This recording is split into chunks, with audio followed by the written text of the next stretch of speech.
BRS party business advisory committee నుంచి బహిష్కరించి బయటకు వచ్చింది. అందులో కేవలం చాయ్ బిస్కెట్లు తప్ప ఏమీ లేవు, ఆడ బిజినెసే లేదు అని చెప్పి హరీష్ రావు గారు వ్యాఖ్యలు చేశారు. మరోవైపు కేటీ రామారావు గారు ఆయనదైనటువంటి శైలిలో ఆయన ఉంటే, మండల్లో కవిత గారు లగచర్ల ఘటన పైన మాట్లాడాలని చెప్పి వాళ్ళు చెప్పారు. నిన్న షార్ట్ డిస్కషన్ జరుగుతున్నటువంటి సందర్భంలో టూరిజం మీద అటు మండల్లో ఇటు ఈడ లగచర్ల ఘటన పైన చర్చించాలని పెట్టిరు. లగచర్ల ఘటన నిన్న మొన్న అయింది, కానీ నేరెళ్ల ఘటన అయి చాలా రోజులైంది. నేరెళ్ల ఘటన కానించి స్టార్ట్ చేసి, ఖమ్మం రైతుల కానించి స్టార్ట్ చేసి, ఆదివాసీలు ఎవరు బాలింతలైన ఆదివాసీలను జైలు వేసిన కానించి స్టార్ట్ చేస్తే దీని నెంబర్ చాలా వెనకాల ఉంది. కాబట్టి ఆ సీరియల్ ప్రకారం వద్దామంటేనేమో వాళ్ళకు లేదు అన్నీ పాతయి, ఇది కొత్తది, ఇది మాట్లాడాలని చెప్పి చెప్తా ఉన్నారు. సిగ్గు లేకుండా బీఆర్ఎస్ పార్టీ రైతులతోని, అమాయకులైనటువంటి రైతులను అక్రమ కేసులలో ఇరికిచ్చి వీళ్ళు బయట ఉన్నారు. ఈ కుట్ర పన్నిందే కేటీ రామారావు. లగచర్ల ఘటనకు సంబంధించినటువంటి బహుశా నేను చెప్పకూడదు కానీ ఇప్పుడు చెప్తా ఉన్నా. సంగారెడ్డి జైల్లో ఇష్యూ జరిగింది కదా, సంగారెడ్డి జైల్లో ఇష్యూ జరిగే నాటికి నాకున్న సమాచారం మేరకు సంగారెడ్డి జైల్లో ఇష్యూ జరిగింది. ఆ రైతుకు గుండెపోటు వచ్చింది, బేడీలు వేసుకొని తీసుకుపోయారని చెప్పిరా. కరెక్ట్గా ఆ రైతును తీసుకుపోయే కంటే అర్ధగంట ముందు ఏం జరిగిందంటే, ఆ రైతు ఒక అడ్వకేట్కు ఫోన్ చేస్తాడు.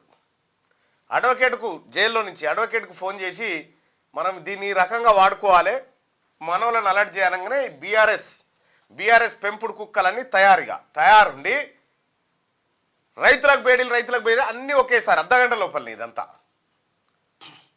మీరు షాక్ అవుతారా. ఆ రైతు చేసినటువంటి కథ, చేసినటువంటి డ్రామా ఏదైతే ఉందో అది ప్రభుత్వం దగ్గర అన్నీ నిక్షిప్తమై ఉన్నాయి. జైలు అధికారులు తప్పు చేసిరని లేకపోతే ఇంకోటని కాదు, వాళ్ళు జైల్లో ఉండి ఎట్లాంటి కుట్రలు పన్నుతా ఉన్నారు. ఈయనకు వెంటనే ఇప్పుడే నొప్పి వస్తుందట, అర్ధగంట తర్వాత ఏం చేయాలనే దాని మీద డిస్కషన్ జరుగుతూ ఉంది ఫోన్లో.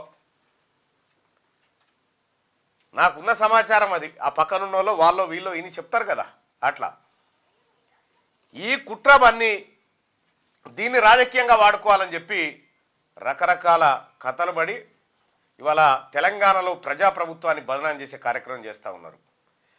ఈ మొత్తం వ్యవహారానికి కర్మ కర్త క్రియ కేటీ రామారావే. ఈయనదే చక్కగా లేదు. ఆ ఫార్ములా ఈ రేస్ కార్ రేసింగ్ ఏదైతే ఉందో దాంట్లో ఇయాల్లో రేపు నోటీసులు ఇస్తా ఉన్నారట.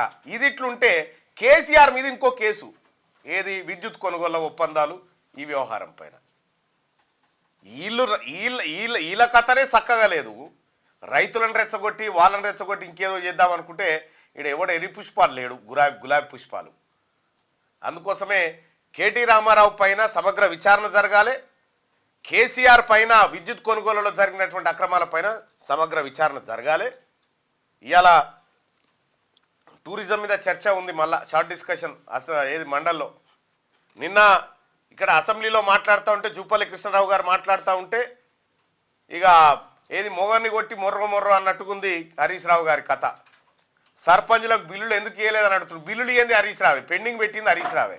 ఆర్థిక శాఖ మంత్రికి ఉన్న హరీష్ రావే పెండింగ్ పెట్టి రైతులను సర్పంచులను ఊరేసుకొని సస్యతడి చేసినటువంటి హరీష్ రావు వాళ్ళ మీద సన్నాయి మాటలు మాట్లాడుతూ ఉంటే అసెంబ్లీ గోడలు నవ్వుతున్నాయి హరీష్ రావును చూసి. సో అది నిన్న పాలిటిక్స్కి సంబంధించి. క్యూ న్యూస్ ఛానల్లో పనిచేయటకు అనుభవం గల సీనియర్ వీడియో ఎడిటర్స్ కావాలను సంప్రదించవలసిన నెంబర్ 8688926084. qnewsads@gmail.com ను సంప్రదించండి. లైక్ చేయండి.